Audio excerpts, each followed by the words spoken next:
Thank you, Hong Kong IQEP today, to provide me an opportunity to share a few words with you guys and also with the speakers. I'm Olivia To from the Institute for the Environment of Hong Kong University. There are two basic messages of my talk today I would like to share. First, reconsider the long-term metropolis development strategies required collaboration between Hong Kong and Shenzhen, as it will leverage the complementary advantage and promote integration between the regions. Secondly, I would like to talk about the opportunities and also the risks between two regions for climate actions and how can we work together. So here is the plan of the Northern Metropolis. Northern Metropolis is designed to accommodate about 2.5 million of Hong Kong people in the next 20 years. As Hong Kong University, we propose a biodiverse, no-carbon Northern Metropolis as an overall vision, as we consider it is very important to align the Northern Metropolis development with the local, regional, and also national policy, as well as international climate goals.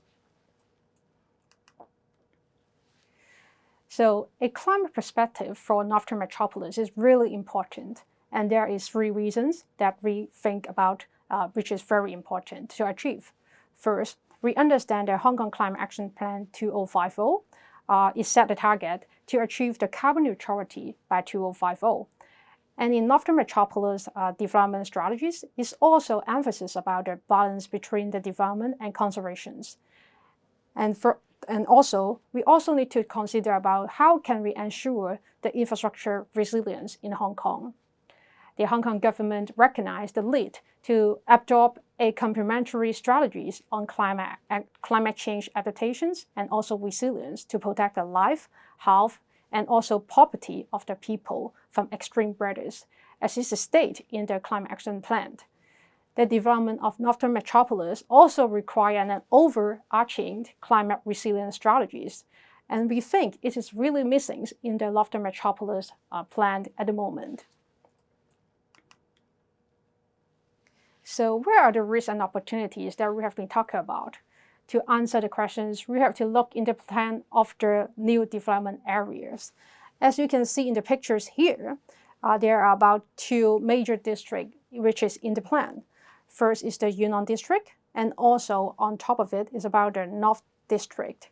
There is a comprehensive planning in the Northern Metropolis that we shall closely look into it and carefully plan about it. I'm sure we understand Hong Kong is experiencing the climate extreme weather event. So I will not share the detailed figures about the rising temperature, hot days, and night, etc. today with you. Instead, I would like to share about exactly how will it affect the coastal area and also urban area within the Northern Metropolis. This year, CEDD and also DSD, basically they identified 26 coastal, low-lying, and also windy residential areas, which is identified very vulnerable to and also higher potential of risk during the extreme weather events, projection up to 2050. So as we can see in the pictures here, some of the area actually within the Northern Metropolis areas, in particular, Yunnan, you see, no matter this is central Yunnan and also in the coastal area of Yunnan, by 2050, they will pretty much experience the extreme weather, particularly about the storm surge and also different weather event that they meet that could be a challenge for them. And also Hong Kong O, they also did their science, and the science is very clear with the data proof that we should look close into it. So in 2018, under the influence of the super typhoon of mangrove, similar locations experience serious storm surge problem.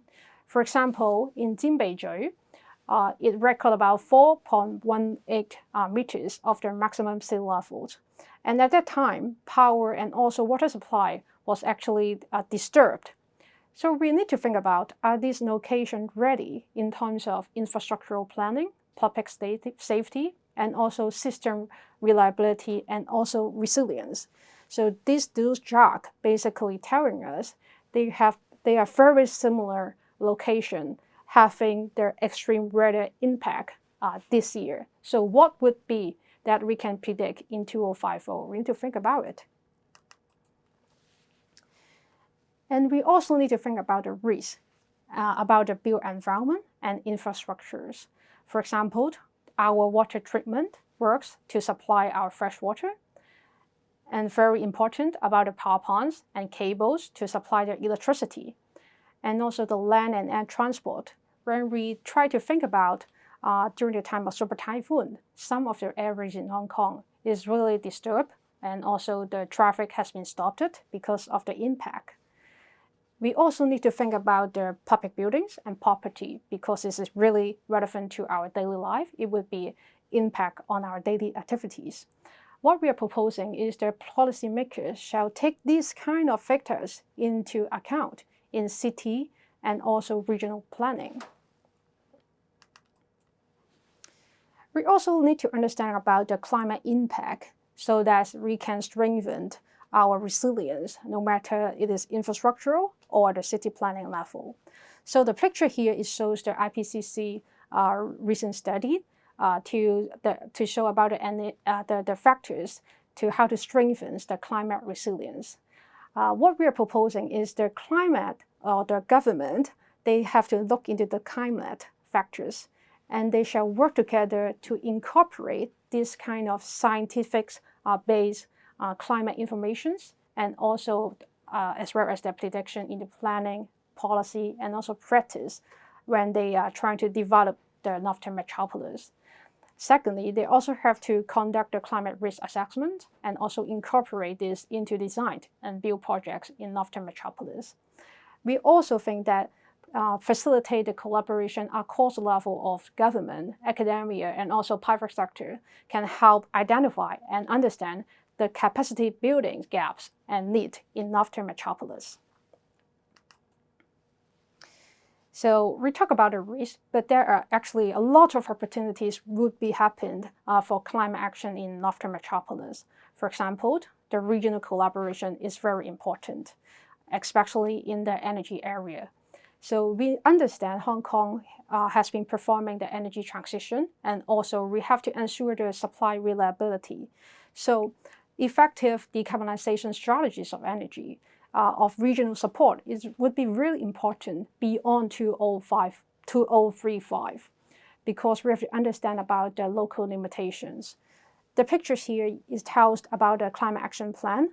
Hong Kong government trying to set the target in 2035. Some of the energy, about 10%, would be supplied by renewable energy, and then it would be decarbonized about 60%. But what about 2050? What are the limitations in Hong Kong? We need to understand it. If we have to decarbonize the energy, fully decarbonize it, then what kind of energy resources that actually in Hong Kong? So here's a chart about the zero carbon energy. The experts and also academia or the government have been talking about the solar, wind, and also biomass energy in Hong Kong. But there is physical challenge or constraints in Hong Kong that we understand we don't really have a lot of renewable energy. So we have to consider about the hydrogen and also what kind of energy alternative that could be provided for the Hong Kong. So the decarbonization pathway in Hong Kong has been phasing out the coal, using the gas. Then what? We need to think about what kind of alternative. And then most importantly is, do we have the resources? Would the regional collaboration would be very important for the net zero carbon energy transition in Hong Kong. We consider that is very important because without the zero energy, then Hong Kong basically cannot achieve the 2050 carbon neutrality target. And there are other opportunities for regional collaboration. For example, the Hong Kong Shenzhen Innovation and Technology Park. They have been talking about in the plan about 80 hectares would be within the Shenzhen Tunnel Port.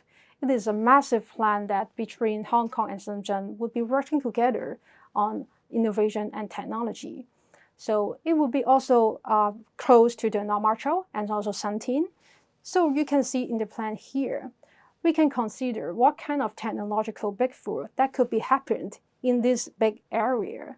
For example, hydrogen that we just mentioned, And also, what else? For example, can we work on the carbon capture and storage? Because we understand it would be one of the alternatives for the city and also regional to reduce the emissions and also capture some of the carbon emissions. That's how we can contribute for the overall carbon reduction targets. And also, thirdly, is about the battery. We understand Hong Kong would go electrifications between their transportation and also different kind of areas. But how about their energy efficiency? Are the battery ready for high energy efficiency? Can we do it here to explore more and invest more to provide some of the technological breakthrough that we could be happening inside Hong Kong? And lastly, but I also consider the most importantly, is about the no carbon building materials, because Hong Kong has been talking about, and we can see a lot of buildings in Hong Kong. Are they climate resilient? Are they low carbon? Can we have more low carbon materials to have in Hong Kong and also built in Hong Kong? And I also would like to talk about the carbon sink potentials. If we look into the climate action plan, we actually could not see the government has estimated the carbon offset locally by the nature system. But this is really important for Hong Kong because we just have massive nature area that could provide huge potential for carbon offset. For example, in the Metropolis plan, we have about 2,000 hectares of land about the wetlands, about the mangrove, and also fish pond area. That would be really important for Hong Kong to achieve the carbon offset and also neutrality carbon targets. We consider that Northern Metropolis could be a landmark to demonstrate the idea of spawn city, as it is at the policy that when we compare the policy between Hong Kong and Shenzhen and also China policy, they have been talking about the ecological civilization constructions. So what kind of ecological civilization construction would be happening in Hong Kong? We consider that the nature area would be really important elements for Hong Kong to take a close look into it. Only if we understand the carbon sink potential from the Hong Kong countryside, the areas I mentioned about the ocean, coral, and mangrove, we could know more about how much the nature system can help offset part of the local emissions, and most importantly, how can we enhance them? We talk about the sponge city, but the fact is the Northern Metropolis is a vulnerable, low-lying regions that retells in the map I showed you before. And in reality, it is really close to the two bays and one rivers. They are the Shenzhen River, Dampan Bay, and also the Shenzhen Bay. So incorporating this concept of infrastructure into urban planning can help to prevent floods and also store and discharge the excess urban stormwater, which also can improve the ability to cope with the climate change. In Hong Kong, we can see that the government has been trying to incorporate different ideas, for example, like the blue-green infrastructures you can see in the policy. But how about the sponge city in China? The presidency also mentioned about the sponge city for many of time since 2013. And also Shenzhen also incorporate these ideas across the boundary. So Hong Kong, can we work on it in Northern Metropolis? I think we have the huge potential here. Lastly, I would like to share about the potential between the university and the capacity building. For example, in the map here, we have a lot of highly recognized universities across the borders between Hong Kong, Shenzhen, and also Greater Bay Area in China. So we are proposing to strengthen the capacity of university to serve as hub for climate resilience expertise. And they should be working together in partnership to establish an international centers of excellence. There are 4 areas that I'm trying to propose. First, we have been mentioning about the technological breakthrough. So we have very limited technology about the no carbon. Then can we work on it here? Can the expertise between the university to do the information exchange, R&D, and INT, then can provide some of the solutions for the city and also regional government in terms of the technology and also expertise. Secondly, is about the climate physical and also transition risk, because a lot of corporate or buildings or the private sector people, we understand there are risks here, and then we don't really understand about the financial implications. So what kind of risk and also implications to the infrastructure and also buildings would be really important. And we will have very limited data locally and also regionally. So this is really important for the university to working together. Lastly, is about the carbon sink potentials.